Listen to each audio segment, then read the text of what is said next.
And good morning. Welcome to Community Viewpoint. I'm Mike Smith, your host, and it's a show that brings you or informs you of what's going on in and around our community here in Jacksonville. And this morning, my special guest comes from an organization called Knots for Kids. This morning, I have Mr. Michael Rogers, and he's the Executive Vice President, and also Brandon McCrae, and he's a Senior Advisor. Good morning, gentlemen. Good morning. All right. How are you this morning?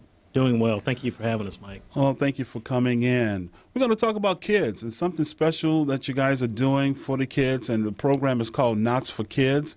And why don't you start off, Brandon, by telling me how this organization came about?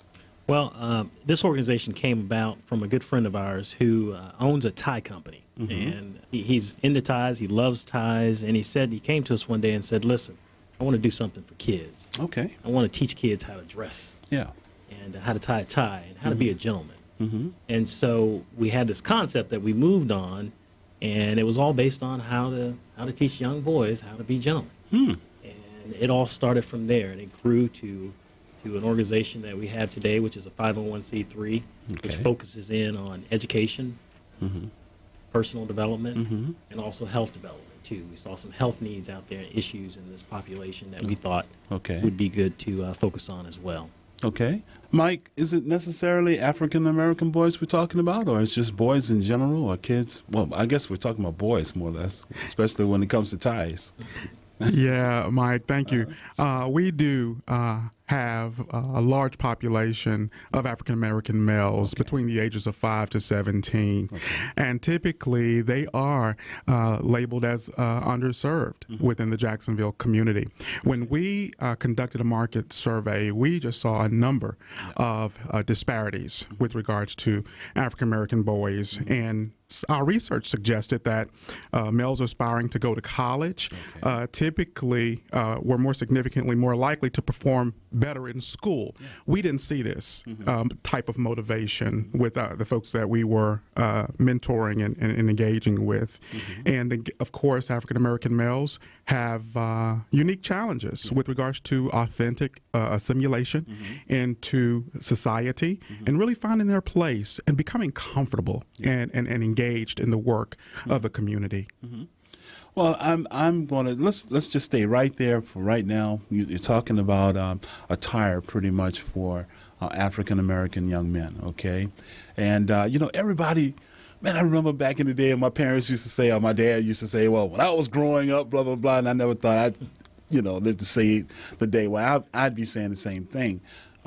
In school, for example, when I was coming up, pretty much we had to have our shirts tucked in, had to have a belt on, and some schools required that you wear a tie.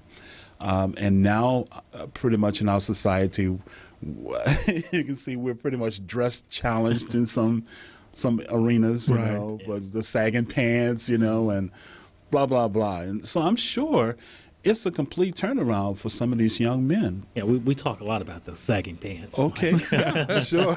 That's one of the topics we hit. But yeah, it's simple things like your belt should match your shoes. Right. How to tuck your shirt in. And we try to do it, try to give them techniques or ways to dress depending on the occasion, whether it's professional work attire, whether it's social attire, whether it's school attire, what's appropriate to wear at school. Right. And sagging pants are not a part of that attire. So, Mike? Yeah, we do have a no sag zone. Right.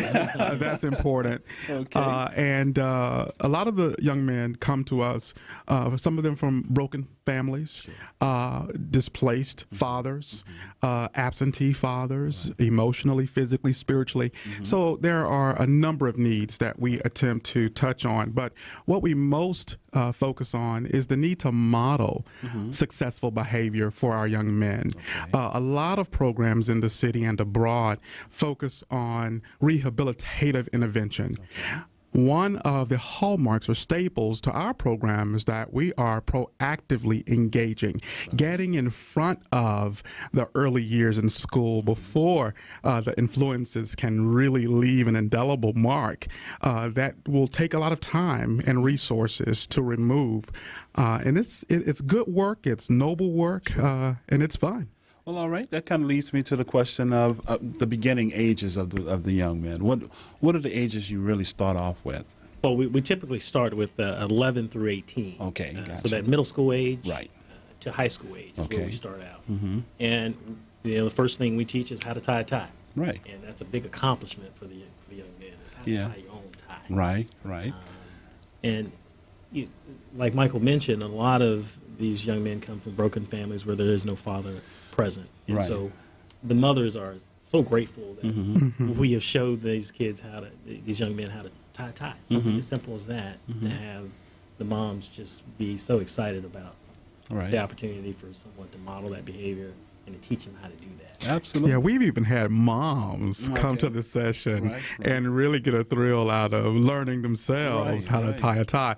Conversely, we have moms who know how to tie a tie and have really been the champion in their sons' lives with regards to grooming and deportment and again personal development. So it's a great partnership. You know, you guys make me want to have to write down something on a list here, because I'm going to have to thank my dad, because he taught me how to tie my tie, as a kid. And you take for granted some of the things that you have at your disposal. And these guys, these young men that you're working with, like you said, some of them come from broken homes, and they look to you guys as, man, this is a bonus, to say the least. And a blessing to them in many ways, that you can take something so simple and that one thing will instill pride within them, a genuine pride. It really is learning to tie a tie is a rite of passage. Yeah.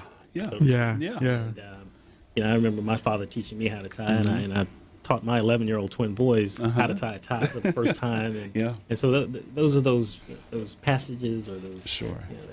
that coming a boy to a man Right. kind of scenarios.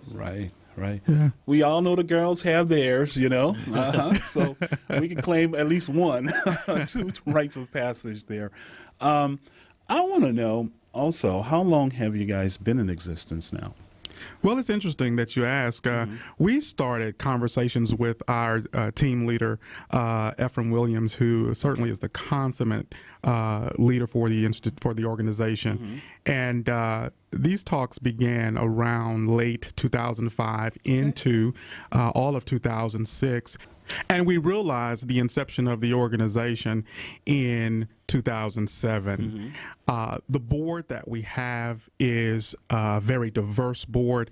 When you line us up side by side, you might immediately say, well, all of them are African American males. Yeah. And the answer to that is yes. But considering the journeys that each of us have taken to get to this point, our experiences, there's just a wealth of richness in what we all bring to the table, including our professional acumen, our training, and our passion to do the work that we're obviously called to do at this season in our lives.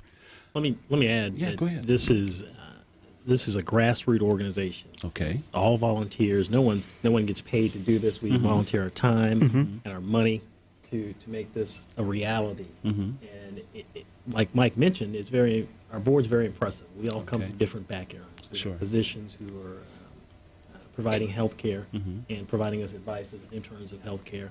We have finance folks who are in finance careers that are also providing financial advice to some of our kids in our finance piece as well. Okay. And we have college educators like Mike and myself, administrators at the college level, who Okay. bring a different aspect to the table as well too. So our diversity is our strength, and our board is our strength, and, Right. and we do this on an all volunteer basis.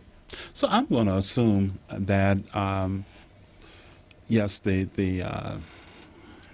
implementation of teaching the young men how to tie ties is really a stepping stone, or I want to use the word excuse, to really encourage them educationally speaking. I mean, to give them some incentive to want to pursue an education somewhere, along the lines there. Is that possible? Am I saying something that may be conducive to your organization there?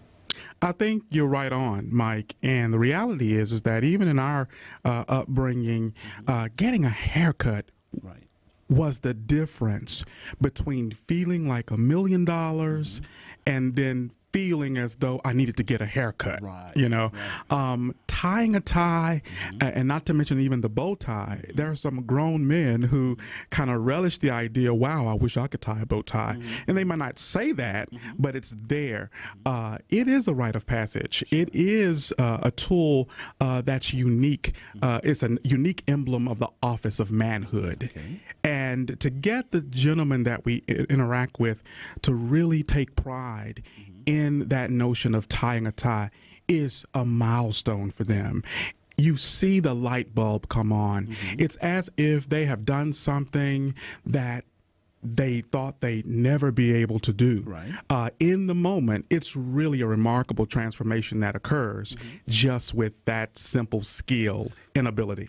That sounds fabulous, man. I want to ask one more question before we go to break, and that is, are you tracking your progress as, you know, you go along with the young men? What type of progress you chart things by or whatever? Sure, we do measure results in our success. Okay. We have 6 programs that are part of what we call the tailored program. Okay. And once the gentlemen go through each one of these programs, they are considered to be tailored, as we like to say. Okay. But gentleman's dress is the first piece of that puzzle. And Okay. it speaks to professional careers and growing up and being a professional and what to do in professional settings. Gotcha. But we also talk about money management. It's another one of our programs. Then we talk about dining etiquette. How do you Nice. dine? How do you prepare yourself for professional success? And then we talk about self-esteem, feeling good about yourself, chivalry, how to treat women, Right. and then the health component. We call that see it, treat it, see it, beat it, treat it. That's the name of our program. So Okay. we want you to identify it, treat it, and then beat it. Beat it out of your life to have a healthier lifestyle. So all those components together, we feel it's kind of a holistic approach Right. to helping these young men be prepared for the future. Outstanding. We're going to talk more about this in the second half. It's time for us to pay the bills. We'll be right back.